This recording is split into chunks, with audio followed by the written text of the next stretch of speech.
Salim Suise, Deputy Chairman of People's Association, mayors, distinguished guests, ladies and gentlemen. I'm delighted to join you this afternoon again for the mayor's swearing-in ceremony. I'd like to congratulate Dr. Amy Call, Dr. Teo Ho Pin, and Mr. Teo Salak on their reappointments. And I'd like to thank Mr. Zainuddin Nordin and Mr. Matthias Yao for having served as mayor and for their leadership and many contributions. They've taken care of their residents well. They've introduced many effective programs, served a wide range of different needs, and left big shoes to fill.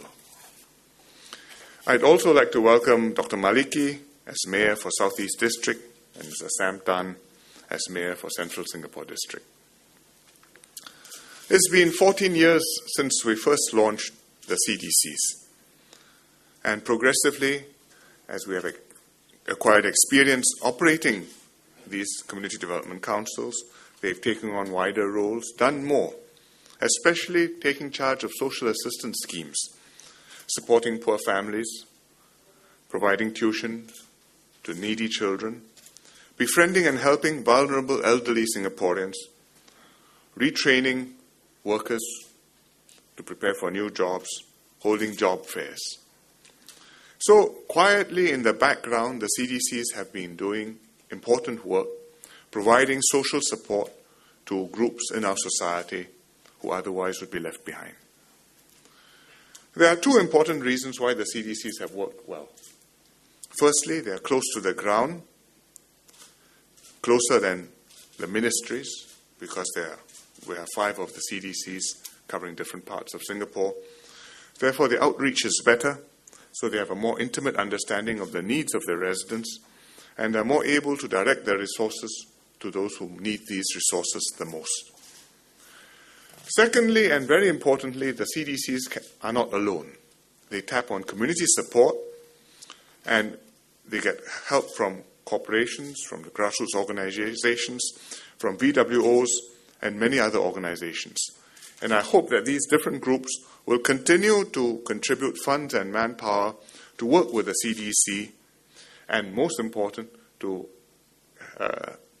mobilize volunteers so that they can deliver the services with a human touch.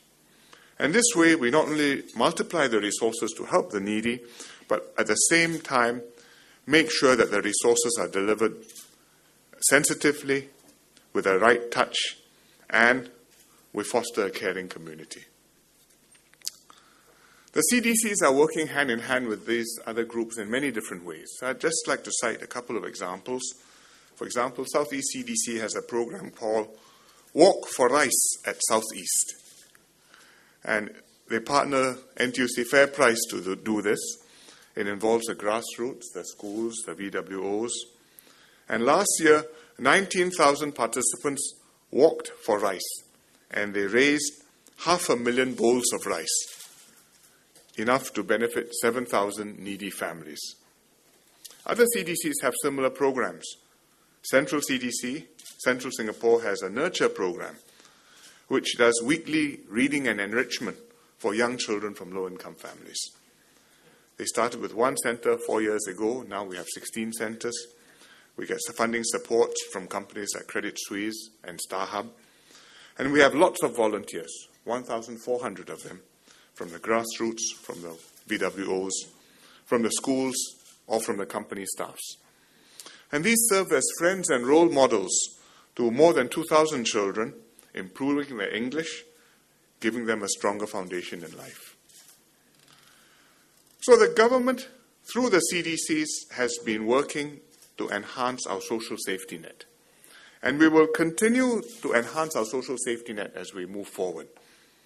And the CDCs will be key agents to ensure that the help is delivered promptly, efficiently, and accurately, and in a discriminating way to individuals and families most in need. As we continue to improve and refine our safety net and increase our support to groups in need, the CDC's responsibilities will grow.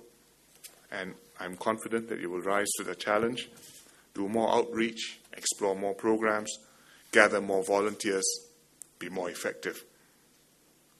And this way you will give good support to advisors, grassroots leaders and residents, and thus ensure that the additional resources which the government will put into this will be able to deliver good results.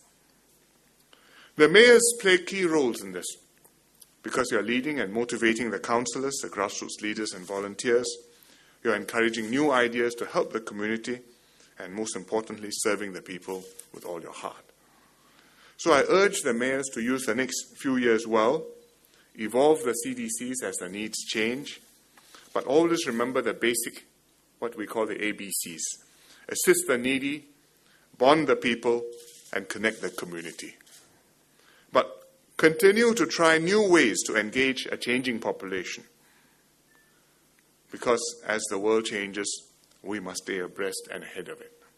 So I wish you all the best as you take on these missions and work to serve Singaporeans better. Thank you very much.